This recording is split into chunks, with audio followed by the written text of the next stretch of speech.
Et bonjour à tous, on se retrouve aujourd'hui pour les résultats de NXT du 15 novembre 2022.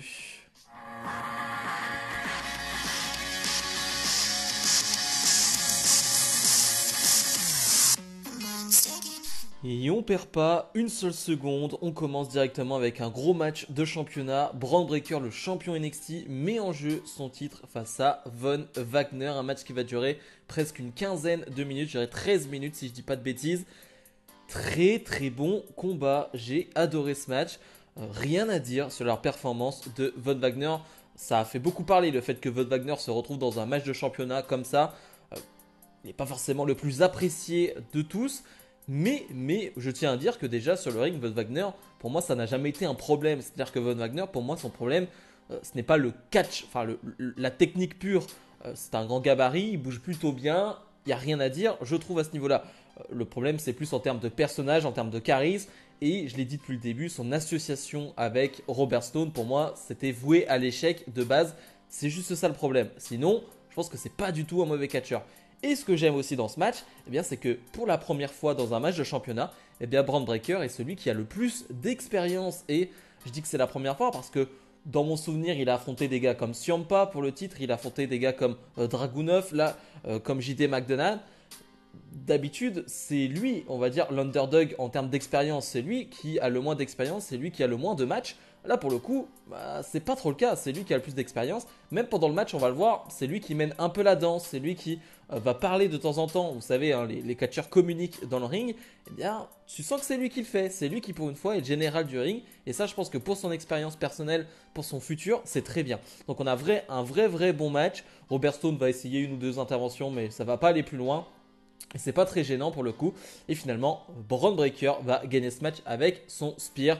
Donc Breaker conserve, bien évidemment, on s'y attendait, mais c'était un vrai beau match de catch. Zoey Stark nous sort sa première promo de heel, elle qui a trahi Nikita Lyons la semaine dernière, qui est officiellement une heel.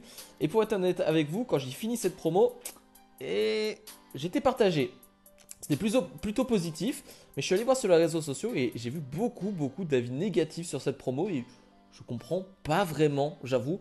C'est-à-dire que je pense pas que ce soit la meilleure promo qu'un heel puisse faire, mais je pense que pour une première promo, pour un heel turn du Zoey Stark qui n'est pas habitué à faire des promos de dingue, voilà, on sait que c'est une excellente catcheuse, mais au micro on l'a pas vu des centaines de fois et surtout là en heel, c'est la première fois qu'on la voit en heel de cette manière-là. Je trouve qu'elle s'en est plutôt bien sortie. Je trouve que on est très dur maintenant avec les superstars. Vraiment, j'ai vu les commentaires sur les réseaux sociaux, je suis assez surpris. Zoey Stark qui va surtout beaucoup parler de Nikita Lyons et du fait que, elle, finalement, c'est qu'une superstar de réseaux sociaux. C'est-à-dire qu'elle poste des vidéos sur les réseaux sociaux, les gens aiment ses vidéos, les gens s'endorment en faisant des rêves sur ces vidéos. Hein. C'est Zoey Stark qui le dit, pas moi. Hein. Vous faites ce que vous voulez de cette information. Mais voilà, Zoey Stark va mettre en avant, elle, son côté catcheuse, son côté technique, alors que Nikita Lyons, elle est mise en avant par rapport à ses tombées, par rapport à ses vidéos justement sur les réseaux sociaux et je trouve que c'était une bonne partie de la promo. Alors oui, la promo est peut-être un peu longue et peut-être trop lente, mais après j'ai envie de dire c'est sa première promo en tant que heel. Il fallait instaurer un rythme et il fallait surtout lui laisser du temps pour raconter une histoire et je trouve que son histoire était plutôt bien racontée. Le fait que de base elle ne devait pas faire équipe avec Nikita Lyons et finalement elles ont eu une réunion pour rentrer donc dans ce tournoi féminin du main roster et c'est elles qui y sont rentrées avec Nikita Lyons et Zoey Stark et finalement elles n'ont pas pu aller dans ce tournoi parce que Zoey Stark s'était blessée et Nikita Lyons lui a dit t'inquiète pas, c'est pas grave, c'est pas de ta faute. Zoey Stark l'a vraiment mal pris parce que voilà, elle qui revient de blessure etc et que ce soit Nikita Lyons qui dit t'inquiète pas, c'est pas de ta faute alors que c'est que Nikita Lyons entre guillemets, voilà, ça l'a gêné. Mais bref, en tout cas moi j'ai bien aimé cette promo globalement. Encore une fois, c'était pas la meilleure, mais j'ai trouvé intéressante pour une première. Veer Mahan et Sangha font face à deux jobbers. J'ai pas grand chose à dire sur le match en soi, c'est une destruction totale. Je veux dire, t'as deux colosses, deux titans qui affrontent deux jobbers qui sont ridicules entre guillemets physiquement contre eux. Bon, il n'y avait pas photo, c'était une destruction totale, c'était plutôt marrant. Mais après, ils vont faire une promo pour parler encore une fois des Creed Brothers. C'est l'histoire, c'est la feud qui commence à partir. Donc les Creed Brothers face à Man et donc Sangha. C'est plutôt intéressant pour les Creed Brothers de travailler avec des titans comme eux.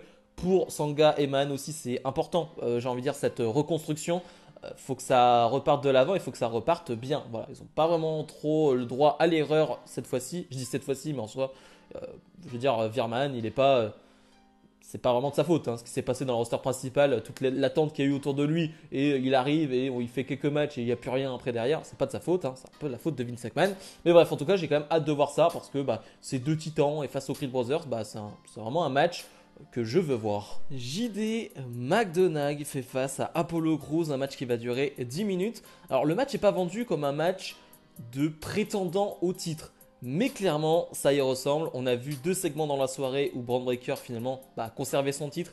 Et il y a eu JD McDonagh qui allait le voir. Il y a Apollo Crews qui allait le voir. Donc ça ressemble quand même à un match de prétendant pour le titre. Mais en tout cas, ce qui est sûr, c'est que ce match était excellent. Vraiment, je me suis régalé. Excellent combat de catch. Et j'ai envie de dire, premier gros combat d'Apollo Crews depuis son retour à NXT. C'est-à-dire qu'il a eu des bons combats. Il y a eu des combats face à Grayson Waller, face à Giovanni Vinci, si je dis pas de bêtises, quand il était là. Mais là, on est à un niveau au-dessus. On a un niveau au-dessus parce que l'adversaire est aussi à un niveau au-dessus. C'est-à-dire que JD McDonagh, c'est quand même pas n'importe qui, hein. Vraiment, c'est n'importe quoi sur le ring. JD McDonagh, on se fait plaisir à chaque fois qu'il est là, à chaque fois qu'il est sur ce ring. C'est un régal total. Vraiment, c'est incroyable ce qu'il est capable de faire techniquement, en termes même de cardio, de puissance. Ouais, c'est assez dingue. Et encore une fois, j'aime ses attitudes, j'aime ses expressions faciales. Il n'y a pas que le catch qui compte une nouvelle fois. Et avec lui, lui, il a tout compris. Il a vraiment tout compris. Donc ça donne un excellent combat de catch. Un Apollo Crews qui sort des prises qu'on n'avait pas encore vu pour le moment. Et voilà, il sort un peu, il montre un peu tout son arsenal de prises et ça fait plaisir. Et finalement, Apollo Crews qui va remporter ce match clean. Voilà, c'est une grosse victoire pour Apollo Crews. Plutôt logique aussi, hein, on le sait, JD McDonagh a déjà eu sa chance pour le titre de Breaker. Il faut tourner un peu. Et d'ailleurs, après le match, Braun Breaker va attendre Apollo Crews. Voilà, il est sur la scène. Là, il l'attend comme ça avec son titre. L'air de dire, ok, je sais que c'est toi le prochain. T'inquiète pas, je suis présent. Donc, ça sera sûrement ça le prochain match de championnat et ça me donne très très envie. Signature de contrat entre Wesley, le champion nord-américain, et Carmelo Hayes, le challenger. Tout ça bien contrôlé par Booker T. Booker T qui d'habitude commente NXT.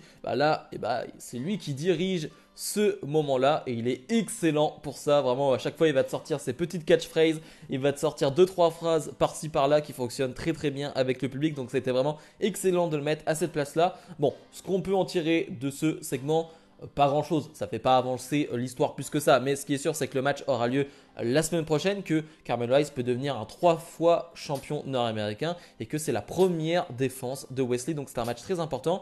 Mon pronostic, parce que là je peux faire un pronostic, Wesley doit conserver, Wesley doit conserver son titre, c'est important qu'il le garde. En plus, Wesley, c'est pas qu'un bon catcheur et on l'a vu, il est capable de faire de très bonnes promos. Là, il est encore très bon dans cette promo-là. Donc vraiment, je trouve que c'est un parfait champion nord-américain. Carmelo Hayes était parfait aussi, mais voilà, son temps est passé entre guillemets. Maintenant, c'est le temps de Wesley.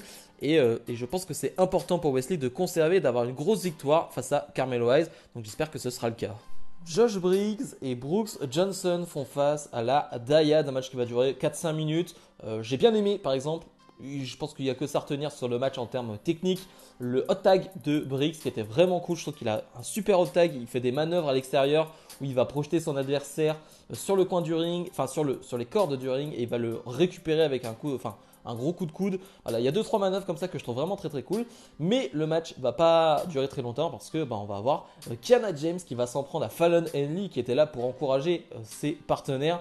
Finalement, ça va plus les distraire qu'autre chose et la Dyad va en profiter. En parlant de la Dyad et donc de Schism, on voit donc Avaren. Avaren est quand même très très très très grande. Alors je sais que Joe Gacy n'est pas forcément très grand et que la Dyad non plus, mais elle est à côté d'eux, elle fait la même taille, elle est presque plus grande. Je crois qu'elle est pas loin des 1m80 ou un truc comme ça, Avaren, donc c'est assez impressionnant visuellement. Shawn Michaels, le dirigeant principal de NXT, nous fait une énorme annonce et là je vais lire totalement parce que il y a beaucoup de choses à dire. Et en fait, c'est la création d'un nouveau match pour NXT Deadline qui est le prochain PLE NXT, le dernier de l'année, c'est le 10 décembre si je dis pas n'importe quoi. Et donc c'est une création, c'est un nouveau match. On aura un match féminin et masculin. Donc on aura 5 participants.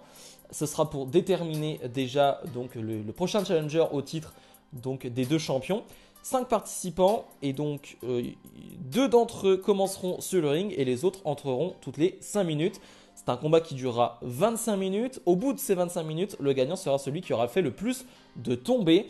Les tombées te rapportent 1 point et tu peux aussi gagner des points avec des soumissions et des disqualifications. Si une superstar fait un tombé, elle obtient 1 point. Et si une superstar prend ce tombé, elle est enfermée dans une cage pendant 90 secondes.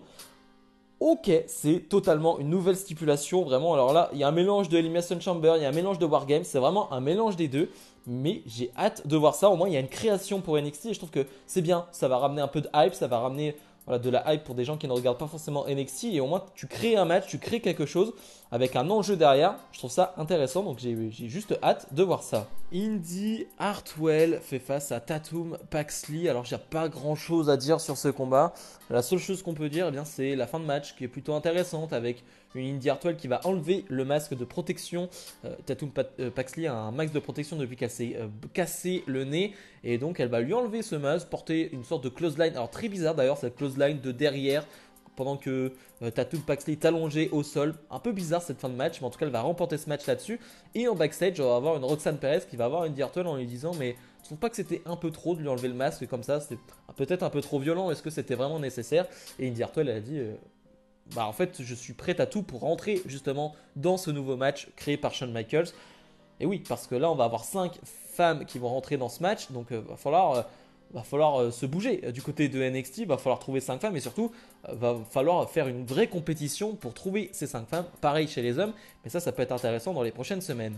Et le main event, Mandy Rose défend son titre NXT face à Alba Fire dans un Last Woman Standing Match. Le principe, je le rappelle, il faut que son adversaire soit immobilisé au sol pendant 10 secondes.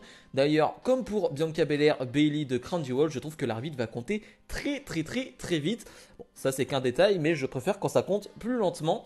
Bref, en tout cas, on a un combat qui va durer presque une quinzaine de minutes, qui était vraiment très bon, vraiment très bon. Ce que j'aime dans ce match, c'est que, en fait, tu vois qu'Alba Fire, elle est dans son élément. C'est-à-dire que Mandy Rose, elle va être sur la défensive. C'est pas forcément elle qui va instaurer, qui va mettre les objets, c'est pas elle qui va proposer des spots, etc. Mandy Rose, elle est dans la réponse parce que, on le voit, c'est pas son environnement, c'est pas là où elle est la plus forte. D'ailleurs, Mandy Rose, est-ce qu'on l'a déjà vu dans un vrai match à stipulation comme ça? Sûrement oui, mais pas énormément. Et voilà, Alba Fire, elle est dans son élément, elle aime ça, les objets, quand c'est un peu le bordel de partout. Elle aime ça et clairement, on nous le montre. Et c'est ce que j'aime, c'est-à-dire qu'en termes de personnage, on nous montre qu'Alba Fire, elle est très à l'aise. Voilà, c'est son environnement, c'est sa place, elle aime ça. Alors que Mandy Rose, pas du tout. D'ailleurs, j'aime beaucoup ce que fait Alba Fire en début de match avec une sorte de barre en métal. Elle va faire une prise de soumission sur la jambe de Mandy Rose et Mandy Rose va vendre cette jambe pendant tout le match. Et ça, j'ai bien aimé parce que à 2-3 reprises, Mandy Rose veut porter justement des prises et elle ne peut pas le faire parce qu'elle est affaiblie au niveau de la jambe. Ça, c'est très bien fait. Donc, je trouve vraiment que c'est un très bon combat féminin.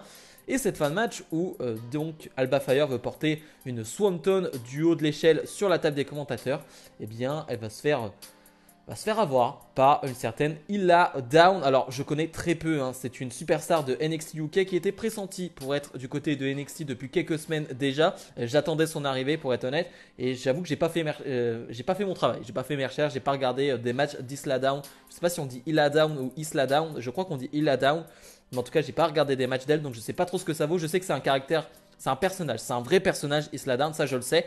Pour le reste, j'en sais pas plus, mais en tout cas, elle va vraiment pousser donc Alba Fire sur la table des commentateurs. Mandy Rose en profite. Victoire de Rose qui conserve son titre. Bon, ça je l'avais prévu. De cette manière-là, je l'avais pas prévu.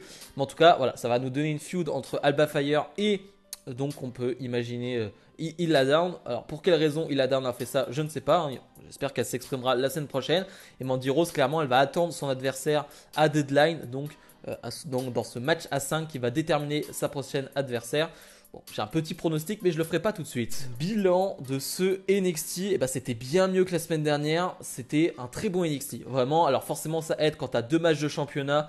Quand tu as un JD McDonald, Apollo Crews, oui, ça aide sur ta carte d'avoir ce type de match-là. Mais dans l'ensemble, c'était un bon NXT. Il y a un petit ventre mou, bien évidemment, mais dans l'ensemble, c'est un vrai bon NXT. On a un super main event, on a un super opener.